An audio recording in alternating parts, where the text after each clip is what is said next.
What's up, folks? Keith Mitchell. I'm back again, and I actually have an interesting conversation for tonight. And even though I know this is called the Daily Chat, the day's not over, right? And I can make as many videos as I want. So, yeah, we're not going to go into that. But I did have an interesting conversation earlier today, and I thought it warranted some more conversation with you folks out there in YouTube land.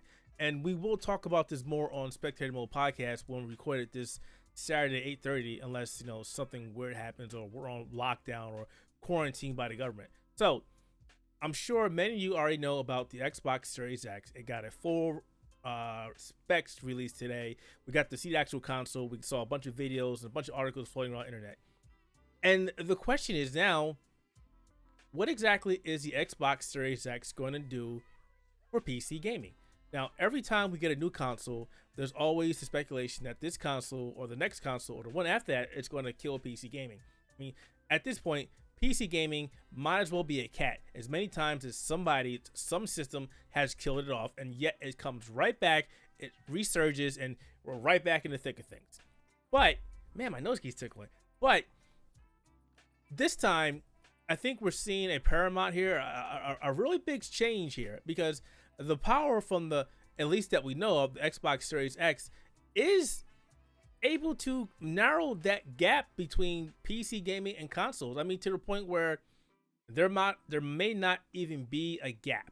Now, I know a lot of people are going to listen to this and go, Keith, you're tripping. You have no idea what you're talking about. I really wish my nose would stop tickling. What is going on here?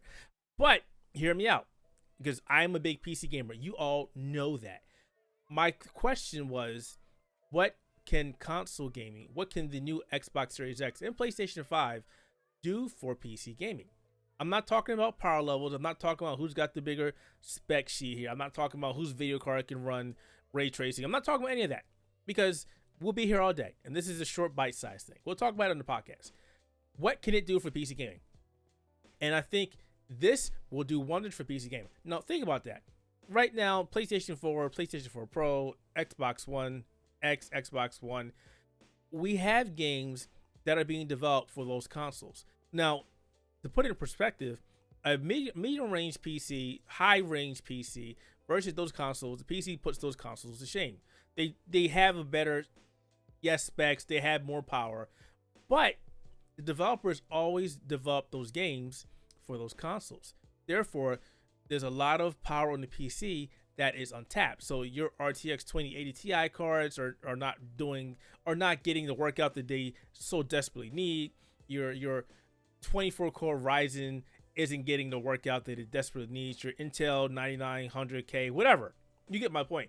The hardware on the PC side is not getting taxed. Now, with the Xbox Series X coming out and the PlayStation 5, suddenly we're looking at a different change here. We're looking at hardware that can rival most gaming PCs. And I'm not saying all gaming PCs, because we know there are some people out there that have some really massive, kick-ass, ridiculous PCs. We're talking about SLI RTX 2080 Ti's, and they're rocking Threadrippers and whatever, 32 gigs of memory, 64 gigs of memory. They're using M2 solid state drives. They've got everything, right? So I don't want to say that it will surpass all the consoles, but developers will now have more power to work with, and hopefully that means that power can be transferred over to the PC. So when they work on a brand new game like Halo 5, actually no, Halo 5 is not a good example, because they're also working on it to scale on the Xbox One,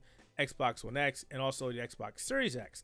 So it's not a good example. But say there's a game only made for the Xbox One X, and it won't be this year, maybe next year, maybe a year after, we don't know yet.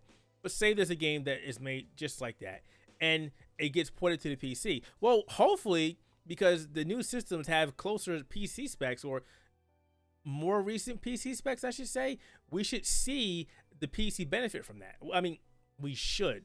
Logic dictates that we should see that. So if they're running ray tracing in that game for the console, we should see that transfer over to PCs, as long as they have a card that can do ray tracing.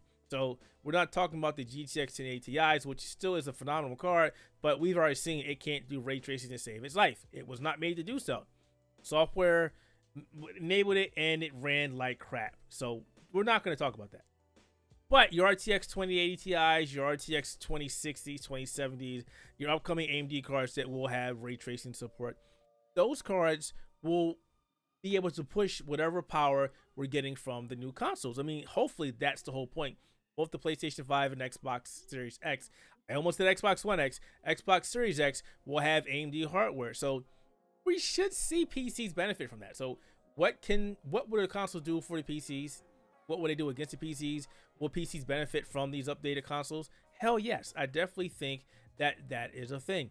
I definitely think that once these games that are being developed for the PlayStation 5 and the Xbox Series X are out there, if and when they do come to the PC, or they're developed for the PC and those consoles at the same time, the PC gamers, the PCs that have the hardware will definitely benefit. At least I'm hoping that's the case. So we'll have to wait and see when the Xbox Series X and PlayStation 5 come out, which might be end of this year, 2020. Due to coronavirus, it may be next year, 2021. We have no idea. All right, so obviously we'll keep watching that space because we're really vested in that as well. And speaking of the coronavirus, man, you know what? I'm just so sick and tired of hearing about this damn thing. It already dashed the rest of the gaming conventions that I wanted to go to, and I'm not talking about health concerns or, you know, pandemics or society going to hell and everything. I'm not talking about that. I'm talking about the plans that I had in place when I was going to PAX East because I wanted to talk to Sony. As you know, I run the Outerhaven Productions here, and Sony has always been that elusive company that we try and talk to, and it never works out. No matter what we do, we can never get a hold of Sony, or we could never get a chance to talk directly to Sony, even though we've tried.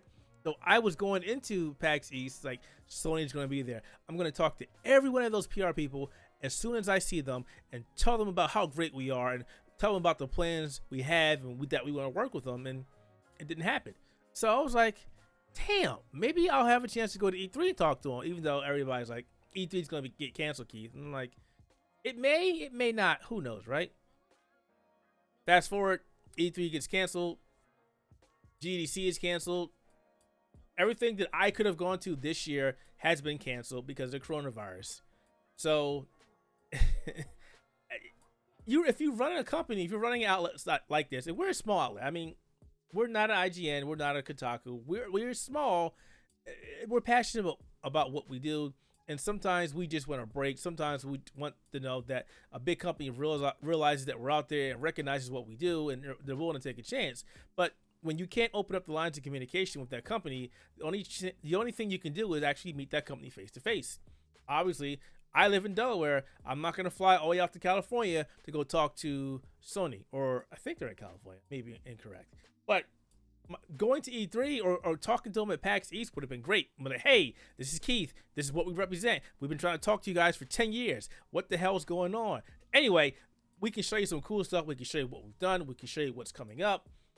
That's worked together, but it didn't happen. So Corona has really, it has dashed a lot of my plans, dashed a lot of my hope. Maybe we'll never work with Sony and these other companies. Sony's just an example. Maybe we'll never get a chance to work with those companies. I mean, I really hope we do. I mean, that's the end game, right? To work with all the big companies, right? To have somebody recognize that you're out there and to appreciate the work that you do. So we'll keep trying. It's just super frustrating. And lastly, some good has come out of this craziness, this pandemic, this epidemic, whatever you want to call it, COVID-19 coronavirus. Movie studios are finally realizing that, hey, if people aren't going to the movies because they need to stay in the house, that maybe we'll bring the movies to them. There's a couple movies coming out. I think Trolls World Tour, Emma, and I think a couple other movies are actually coming home, direct demand, for I think like $20 for 48 hours. And you know what's stupid about that whole thing? It's the same stuff that people have been saying to these movie companies for years. Hey, bring the stuff out on demand, charge us $20, $30 to watch it for a couple days, and yank it, or make it a subscription service, or make an encrypted box, so we can rent it and watch the movies as many times as we want. Fantastic. It didn't happen. Now it's like, oh, the end of the world's here. We're not making our bottom line. How else are we going to make money? Oh, that's pipe it home to people's homes. They can watch it on their TVs and we charge them $20.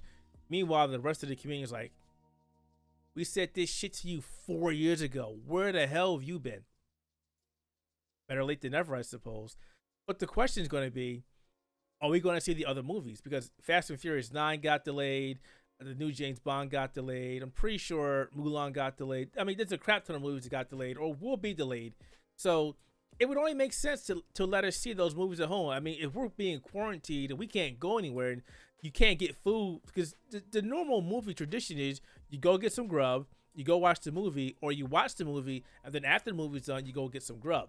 Well, we can't do that anymore because most places that serve food are being told, fast food, takeout, you can't eat here, you gotta take your ass home. That's not really cool. So maybe these companies will wise up. Maybe we'll see Fast and the Furious 6 coming home in a couple of months. Who knows? I'm not saying that it's going to happen. I'm just saying if these movies that are coming out fairly soon on demand work out and they make their money, this might be a new model for studios. And it might put movie theaters out of business, but right now, I don't think anybody's looking at that. Right now, they're just looking at how can we make a quick buck because we can't put these movies into theaters. Something to think about. All right, I'm done. I'm done talking for tonight. I'm serious. I'm done. I'm going to go back and play some Destiny 2, go play some Crucible, get my ass handed to me, and get frustrated.